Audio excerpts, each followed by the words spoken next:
आज मैं आप लोगों के लिए लेकर आया हूँ हिंदी, और हिंदी के बारे में सारा कुछ समझाएंगे।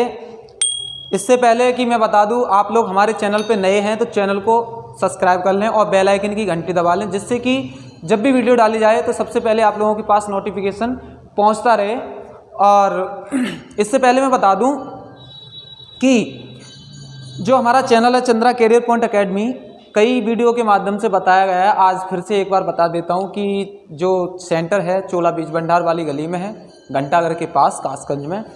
और एक वीडियो में, कई वीडियो में मैंने बताया होगा कि जो हमारे हिंदी के नोट्स हैं, अगर कोई लेना चाहता है, मतलब कि प्राप्त करना चाहता है लिखे हुए नोट्स, तो नीचे स्क्रीन पे नंबर दिखाई दे रहा होगा, उस पर क्लिक करके हमारे नोट्स खरीद सकते हैं। ठीक है, तो आज बात करते हैं हिंदी व्याकरण पे। तो हिंदी व्याकरण की तरफ चलते हैं, देखते हैं आगे। तो चलिए देखते हैं आगे, चलते हैं और बात करते हैं हिंदी व्याकरण की। ठीक है, किसकी? हिंदी व्याकरण की हम बात करेंगे, हिंदी व्याकरण। ठीक है, किसकी बात करेंगे? हिंदी व्याकरण की। ठीक, और हिंदी व्याकरण की हम बात कर लें तो हिंदी व्याकरण की बात कर लेते हैं सबसे पहले। और व्याकरण में क्या होता है, जैसे हम बात करते हैं व्याकरण, तो व्याकरण है क्या? तो व्याकरण है जैसे कि अगर व्याकरण को तोड़ेंगे तो बी प्लस आ प्लस करण। ठीक, तो बी का मतलब है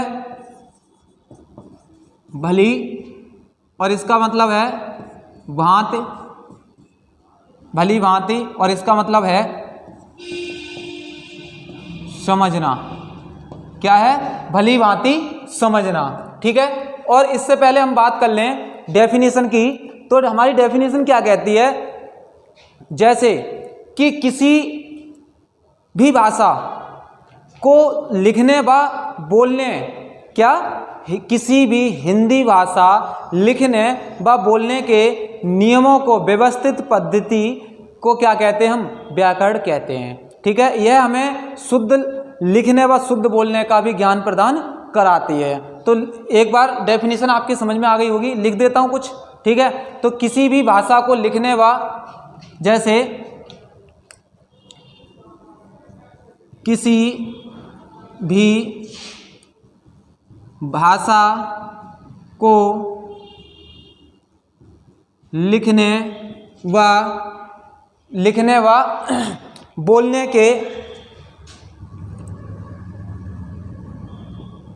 के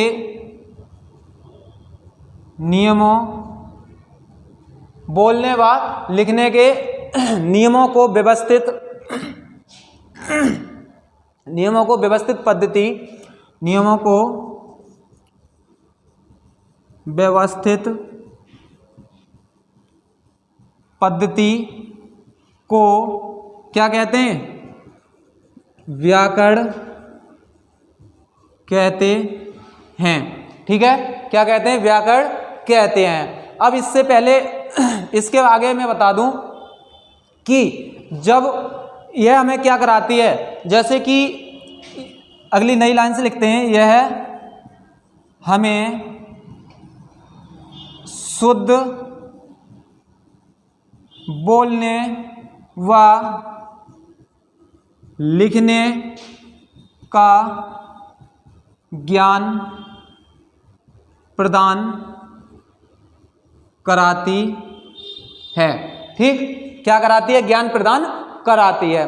मैं इसकी बात बता दूं तो ये जो हिंदी व्याकरण में पढ़ा रहा हूं आपको, तो ये बीटीसी, बीएड के एंट्रेंस एग्जाम में, और पुलिस और पीईटी जिसे बोलते पैट, ठीक है, तो उसमें भी हिंदी के क्वेश्चन कई तरीके से पूछ लिए जाते हैं। तो अभी हम चर्चा कर रहे हैं इस किस पे? हिंदी व्याकरण पे। ठीक है, तो ये हिंदी व्याकरण की जो मैंने डेफिनेशन बताई, और व्याकरण की मैंने बताई कि किसी भी भाषा को लिखने व बोलने के नियमों को, व्यवस्थित पद्धति को व्याकरण कहते हैं। ठीक है, यह हमें क्या कराती है? यह हमें शुद्ध बोलने व लिखने का ज्ञान प्रदान कराती है। ठीक है, तो अब इसकी बात कर लेते हैं, ये कितने उस पर आधारित है? तो ये क्या है? 3 वर्ड पर आधारित है। और 3 वर्ड कौन कौन से हैं? जैसे कि मान लीजिए 3 वर्ड की बात करें तो इसकी अगली नई लाइन होगी ये 3 वर्ड पर आधारित है। कितने पे आधारित है? 3 वर्ड पर आधारित है। और 3 वर्ड कौन कौन से हैं? नंबर 1 आपका आता है वर्ड विचार, नंबर 2 आता है आपका शब्द विचार, ठीक, और नंबर 3 आता है आपका वाक्य विचार। ये हुए आपके 3, ठीक है। अब इससे आगे की बात करें तो इससे आगे क्या है? इससे आगे हम बात कर लेते हैं वर्ड विचार की। सबसे पहले हम बात करेंगे किसकी? वर्ड विचार की, फिर बात करेंगे शब्द विचार की, और फिर बात करेंगे वाक्य विचार की। तो वर्ड विचार की हम बात कर लेते हैं। तो वर्ड विचार है क्या? थोड़ा सा हटा देते हैं। आपने जाहिर सी बात है लिख लिया होगा, धीरे धीरे आप लिखते जाइए, नोट्स बनाते जाइए, क्योंकि जब आप लिखेंगे ना तो उसमें आपको लिखने के बाद में सारा कुछ आपको पता रहेगा कि कैसे क्या चल रहा है, ठीक है। तो लिखते जाइए और चलते जाइए, आगे चलते हैं, थोड़ा देखते हैं आगे, ठीक है।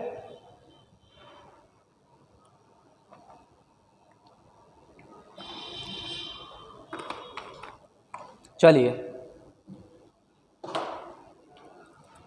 चलो थोड़ा सा हटा देते हैं, फिर चलते हैं आगे। हैं, चलो इसको यहां से हटा देते हैं। अब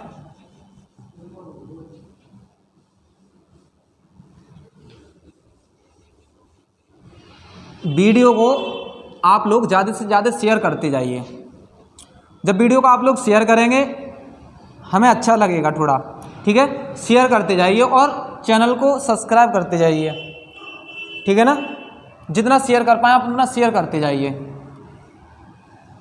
मैं मानता हूँ कि जितने लोग आप लोग देख रहे होंगे वो शेयर करते जा रहे होंगे। चलो ये भी हटा देते हैं, ठीक है। अब हिंदी की तो बात कर ही रहे हैं, आगे चलते हैं, ठीक है।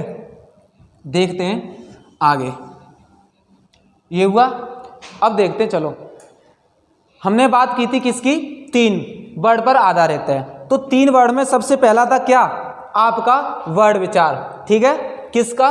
वर्ड विचार। तो नंबर 1 की बात कर लेते हैं। नंबर 1 है आपका क्या? वर्ड विचार। क्या है? वर्ड विचार। और बात करेंगे वर्ड विचार पर, ठीक है। तो वर्ड विचार है क्या? भाषा की सबसे छोटी इकाई क्या कहलाती है? हमारी वर्ड कहलाती है, और जिसके खंड नहीं किए जा सकते, ठीक है। किस क्या कि भाषा की सबसे छोटी, मैं लिख देता हूं, ठीक है, चलो लिख देता हूं। क्या है? भाषा की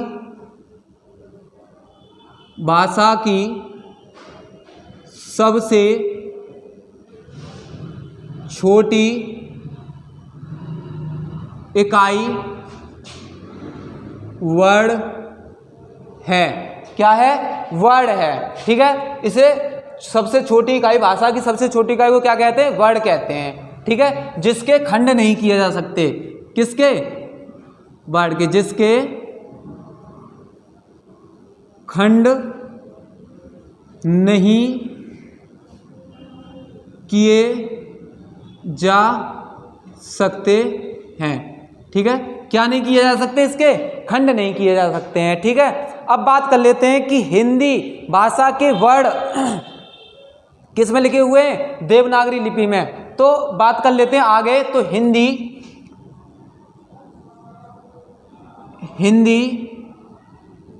भाषा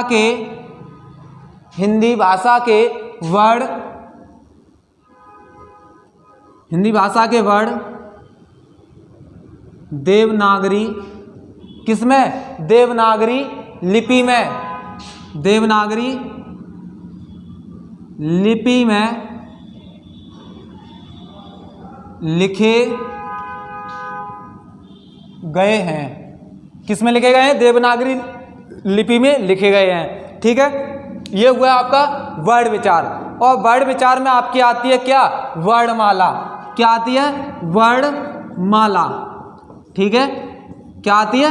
वर्णमाला, ठीक है। अभी हम चल रहे हैं वर्ड विचार पे, फिर आगे चलेंगे शब्द विचार पे, फिर चलेंगे हम वाक्य विचार पे, ठीक है। आज हम खत्म करेंगे क्या? वर्ड विचार। और वर्ड विचार छोटा चैप्टर नहीं है, वर्ड विचार थोड़ा लंबा है, ठीक है। इसका क्या है, वर्ड विचार का थोड़ा लंबा प्रोसेस है। ठीक है, तो वर्ड विचार पे चलते हैं और वर्णमाला की बात कर लेते हैं। तो वर्णमाला की बात करें तो वर्णमाला है क्या, जो वर्णों के क्रमबद्ध व व्यवस्थित समूह को क्या कहते हैं, वर्णमाला कहते हैं। ठीक है, इसकी सबसे डेफिनेशन सबसे सरल बन जाती है, जैसे कि वर्णों के व्यवस्थित, वर्णों के क्या है, व्यवस्थित व क्रमबद्ध, यहाँ कर लेते हैं क्रमबद्ध व व्यवस्थित। ठीक है, व क्रमबद्ध। ठीक है, क्रमबद्ध समूह को क्या कहते हैं हम, क्रमबद्ध समूह को वर्णमाला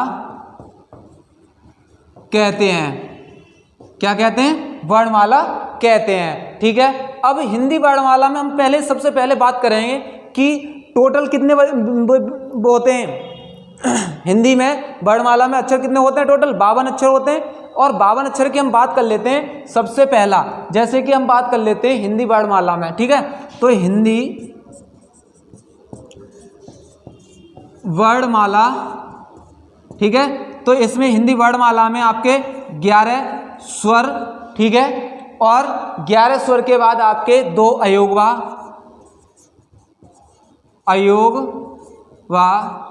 कितने, 2 अयोगवा और 33 व्यंजन। कितने, 33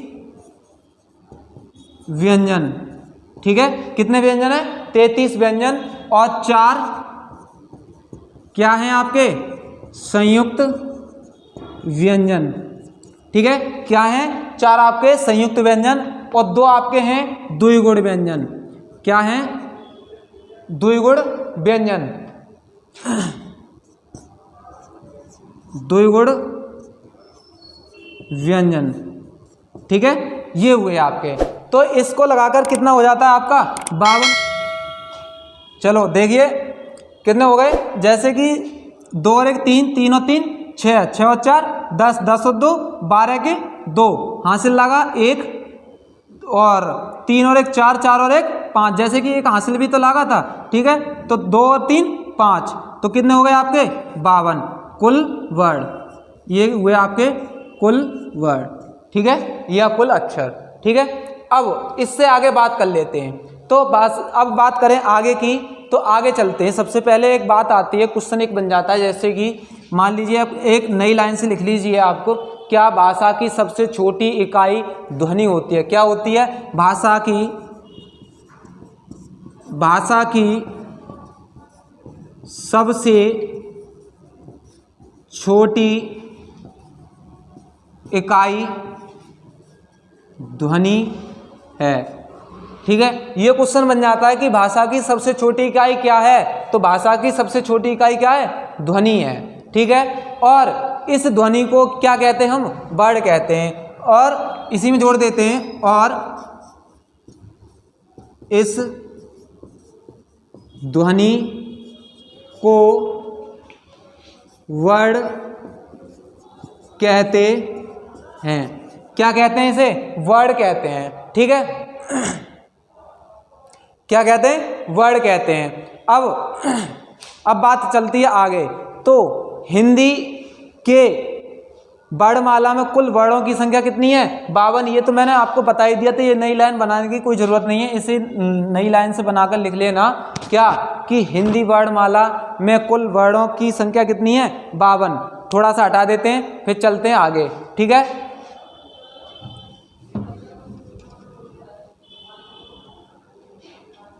ठीक है, चलते हैं। वीडियो को शेयर करते जाइए, आप लोग शेयर नहीं करते हो, वीडियो को शेयर करोगे तो थोड़ा अच्छा लगेगा। ठीक है, और वीडियो को लाइक करें और चैनल को सब्सक्राइब करें। जो लोग आपके साथ हैं वो हमारे चैनल पे नहीं हैं, तो उन लोगों को बताइए कि इस चैनल पे कैसा पढ़ाया जा रहा है। आपको बेटर लग रहा होगा, मुझे जहाँ तक है कि पता है आपको बेटर लग रहा होगा। और बीएड में ज़्यादातर क्वेश्चन जो बनेंगे अभी मैं बताने वाला हूँ, और बीटीसी में भी 2nd semester, 3rd semester, 4th semester, 1st semester के तो एग्ज़ाम हो चुके। ठीक है, जो भी अब सेमेस्टर आने वाले हैं उनमें जो भी पेपर में आएगा वो अभी से प्रिपेयर करना होगा आपको। और बीएड के एंट्रेंस एग्ज़ाम में जो आने वाला है वो भी प्रिपेयर करना होगा आपको अभी से। जब तक आप प्रिपेयर नहीं करेंगे तब तक पता नहीं लगेगा। ठीक है, तो चलते हैं आगे। आगे देखते हैं। अब बात कर लेते हैं कि हिंदी वर्णमाला को कितने भागों में बांटा गया है। ठीक है, अब बात किसकी करेंगे कि हिंदी वर्णमाला को 2 भागों में बांटा गया है। कितने भागों में बांटा गया है? 2 भागों में बांटा गया है। जैसे कि नंबर 1 आपका आ जाता है क्या? नंबर 1 आ जाता है आपका स्वर, और नंबर 2 आपका आ जाता है व्यंजन। क्या आ जाता है? व्यंजन। ठीक है, अब बात कर लेंगे हम किसकी? स्वर की। तो सबसे पहले हम बात करेंगे स्वर की। तो स्वर हेडिंग डाल लेते हैं अब आगे, स्वर। चलो लिखते जाइए साथ साथ, मैं बोलता जा रहा हूँ आप लिखते जाइए। ठीक है, मैं बोलता जा रहा हूँ, आप क्या करते जाएं? लिखते जाएं। चलो, जैसे मान लो अब डेफिनेशन लिखते हैं। जिन वर्णों के उच्चारण में क्या है? जिन वर्णों के उच्चारण में क्या है? जिन वर्णों के उच्चारण में किसी भी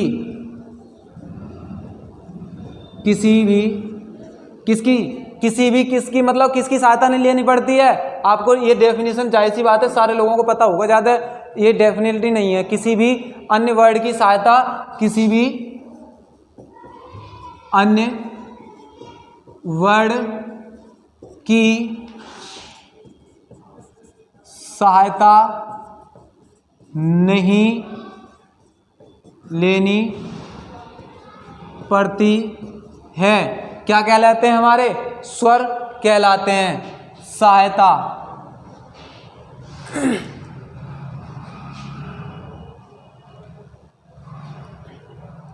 ठीक है, सहायता नहीं लेनी पड़ती है, उन्हें क्या कहते हैं? हम स्वर कहते हैं।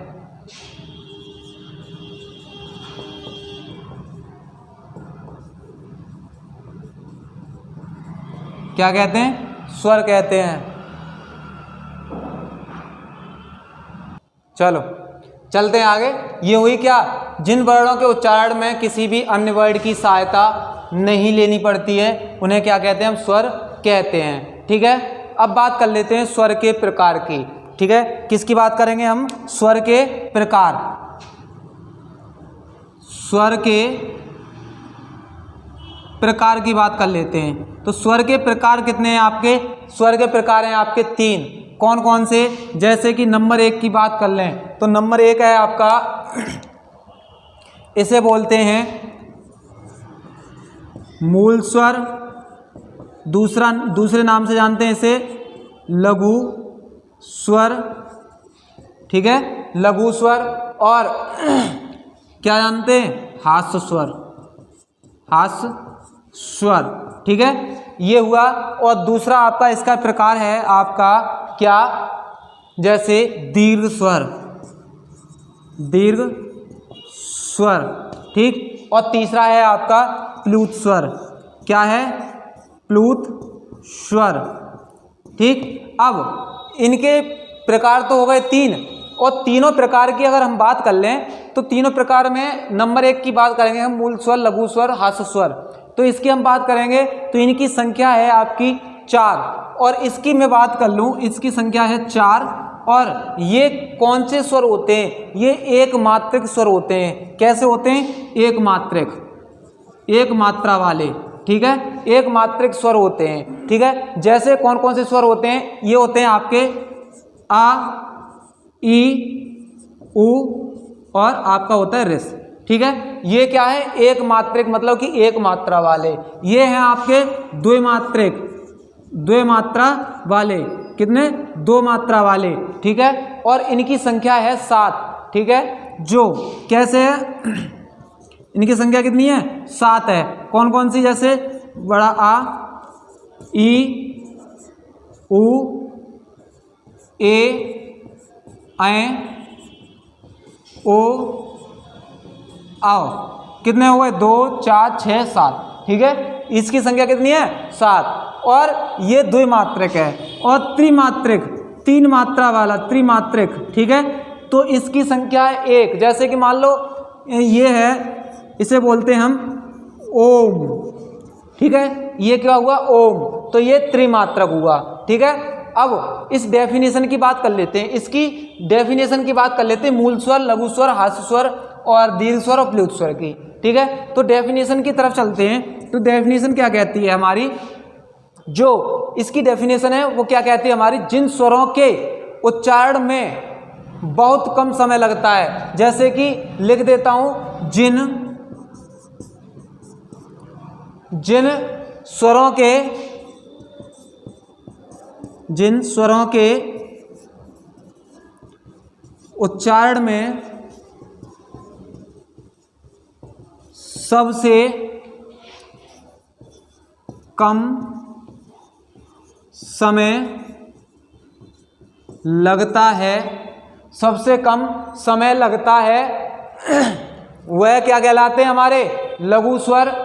वे क्या कहलाते हैं, जैसे लघु, और आपका बोला था मूल, और आपका बोला था क्या हास्य स्वर कहलाते हैं, स्वर कहलाते हैं, ठीक है। ये आपकी हुई इसकी नंबर 1, ठीक, ये नंबर 1 की डेफिनेशन हुई।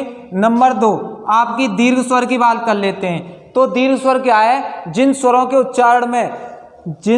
उच्चारण में हास्य स्वर से लिख देता हूं, जिन स्वरों के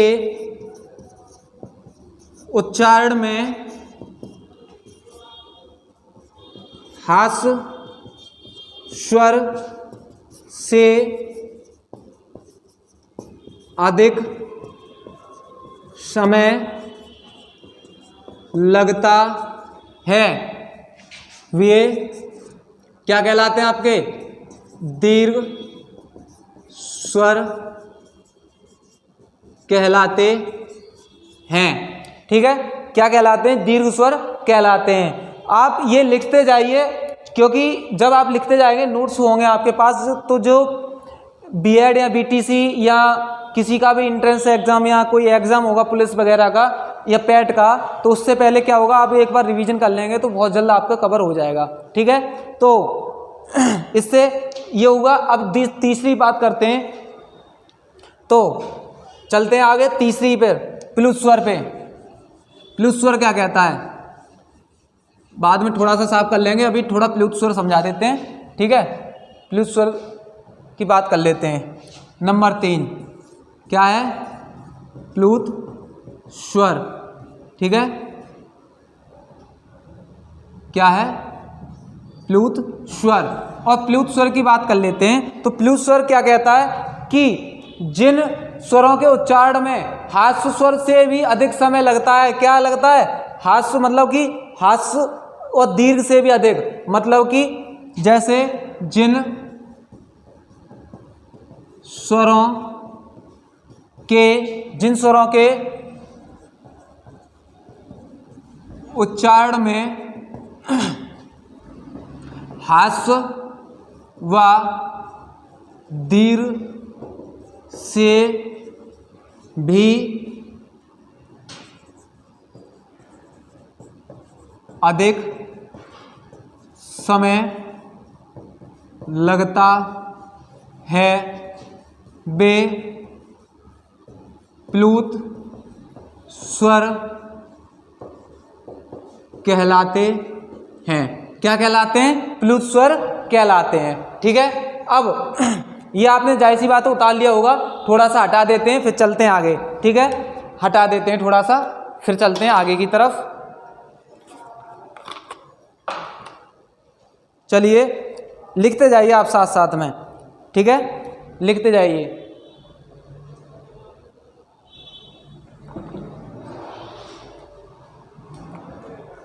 चलो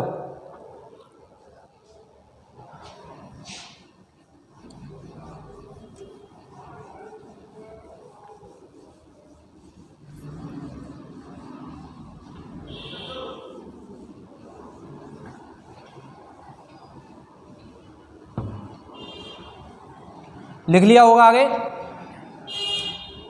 इतनी देर में तो लिख ही लिया होगा, और नहीं लिखा हो तो आप लोग वीडियो को रोक कर लिख लीजिए। मैं हटा देता हूँ थोड़ा, क्योंकि अब आगे चलते हैं ना थोड़ा, ठीक है।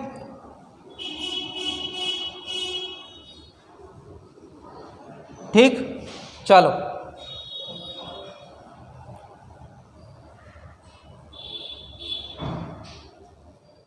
चलिए।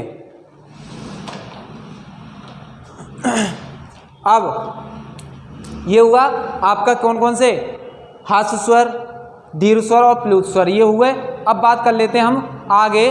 तो आगे की बात करें तो स्वरों की संख्या की हम बात कर लेते हैं। सबसे पहले स्वरों की संख्या, ठीक है। किसकी बात करेंगे हम? स्वरों की संख्या, ठीक। हम किसकी बात कर रहे हैं? स्वरों की संख्या की हम बात कर लेते हैं, ठीक है। तो स्वरों की संख्या क्या होती है? जैसे कि मान लो स्वरों की संख्या आपकी, वैसे पूरे कुल स्वर की बात की जाए तो आपके होते हैं 13, और वैसे बात की जाए तो स्वरों की संख्या 11 होती है। इसकी डेफिनेशन लिख देते हैं, जैसे कि स्वरों की संख्या 11 होती है, वह 2 अयोगवा होते हैं। क्या होता है? 2 अयोगवा होते हैं। और क्या होता है? कुल स्वर कितने होते हैं? और कुल स्वर 13 होते हैं। क्या होते हैं? कुल स्वर 13 होते हैं, ठीक है। जैसे मैं लिख देता हूँ कुल स्वर 13 कैसे होते हैं और 2 अयोगवा कौन से होते हैं, मैं लिख देता हूँ, अभी बताता हूँ आपको, ठीक है। जैसे कि मान लीजिए आ ई उ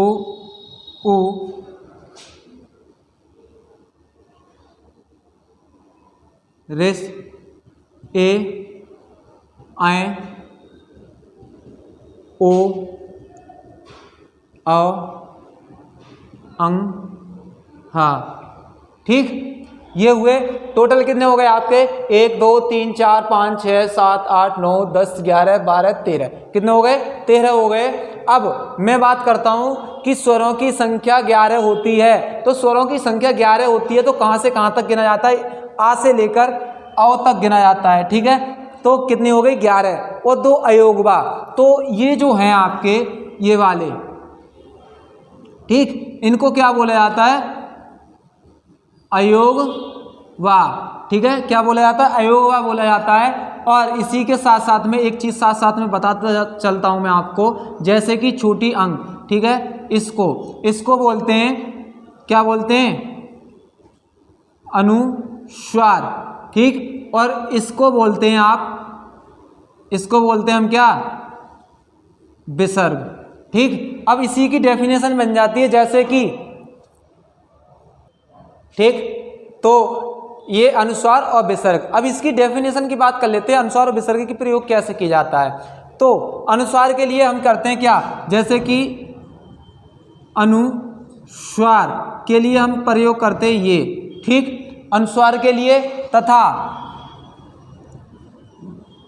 विसर्ग के लिए ये, ठीक है, के लिए क्या करते हैं हम?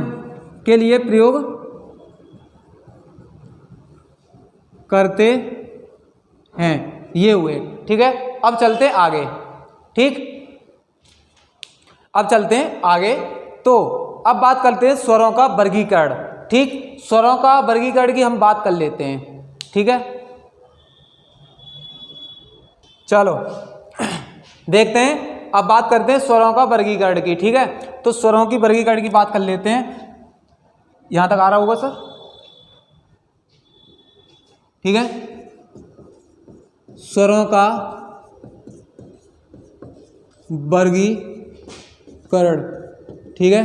स्वरों का वर्गीकरण की हम बात कर लेते हैं। तो मैंने बताया था मूल स्वर, हास्य स्वर और लघु स्वर, ठीक है। इसकी बात कर लेते हैं, जैसे कि मूल, हास्य व लघु, ठीक है। ये स्वर की संख्या होती है आपकी 7, कितनी वो सॉरी 4, कितनी होती है 4 होती है। और कौन कौन सी होती है, जैसे कि आ, ई, उ और रिस, ठीक है।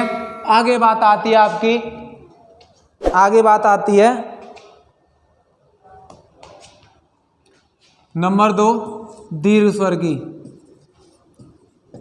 दीर्घ स्वर, और दीर्घ स्वर कौन से होते हैं आपके, दीर्घ स्वर होते हैं जैसे कि आ, ई, उ, ए, ऐ, ओ, औ, ठीक। ये क्या हुए आपके दीर्घ स्वर।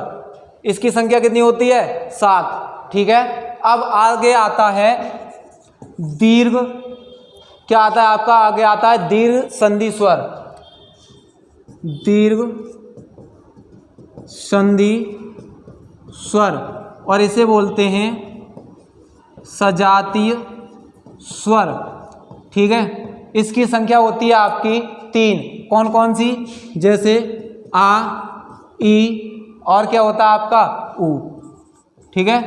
आ, ई, उ, इनकी संख्या होती है 3, इनकी 7 होती है और इनकी 4 होती है, ठीक है। ये हुए। अब आगे आता है दीर्घ के बाद संयुक्त स्वर। संयुक्त स्वर, इसे बोलते हैं विजातीय स्वर, ठीक है। और इनकी संख्या आपकी होती है 4, कौन कौन सी, ए, ऐ, ओ, औ, ठीक। इनकी संख्या होती है 4। अब आगे चलते हैं, आगे देखते हैं। अब बात करेंगे स्वरों का उच्चारण स्थान की। किसकी बात करेंगे, स्वरों का उच्चारण स्थान। स्वरों का उच्चारण उच्चारण स्थान, ठीक है। स्वरों का उच्चारण स्थान की हम बात कर लेते हैं। तो सबसे पहले आता है आपका, सबसे पहले आपका आता है क्या, कंठ, ठीक है। और कंठ के बाद आपका आता है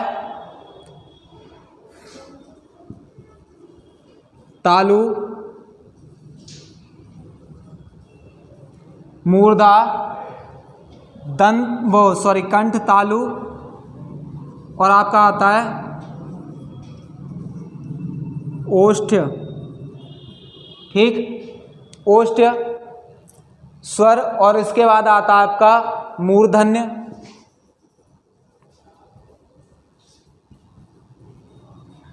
ठीक है।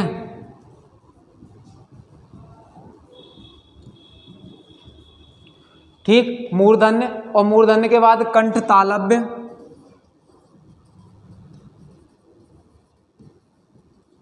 ठीक। और इसके बाद आपका आता है कंठोष्ठ,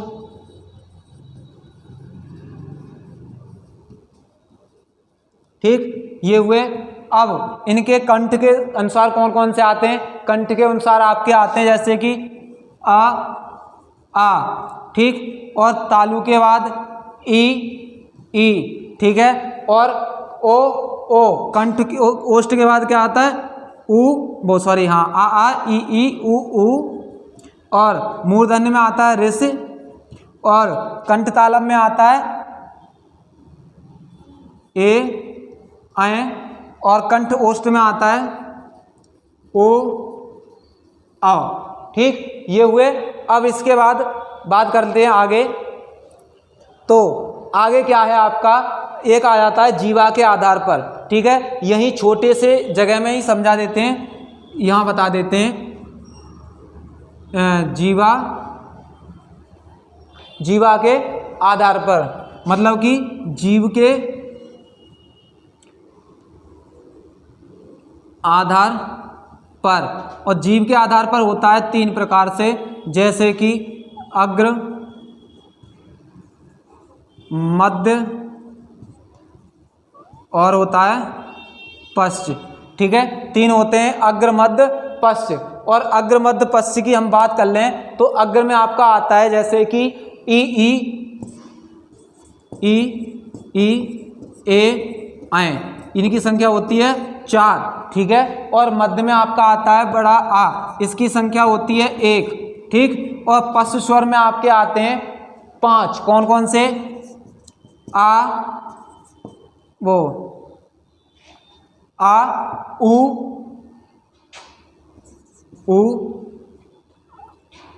इसमें आएगा और इसमें बड़ा आएगा, आ, उ, और क्या? ओ, आओ, ठीक। ये कितने हुए? 2, 4, 5। और एक इसमें एक और आ जाता है जैसे कि रिस, ठीक है, ये भी आ जाता है आपका, ठीक है। ये हुए। अब इसके बाद हम बात कर लेते हैं मुख आकृति के आधार पर। मुख आकृति के आधार पर स्वरों का वर्गीकरण कैसे कैसे होता है, ठीक है।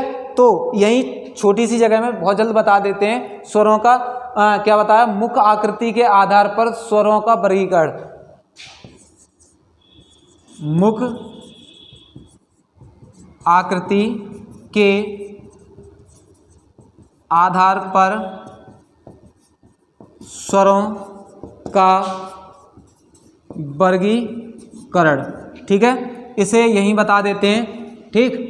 ये होता है आपका कितने प्रकार से? 4 प्रकार से। और नंबर 1 होता है आपका क्या? समव्रत, ठीक है। नंबर 1 होता है समव्रत, ठीक है। समव्रत होता है क्या? सबसे कम समय लगता है जिसमें, सबसे कम समय, ठीक है, सबसे कम समय लगता है बोलते समय। जैसे कि मान लीजिए ई, उ, ठीक। ये हुए 4। और ये आगे आता है, दूसरा नंबर होता है आपका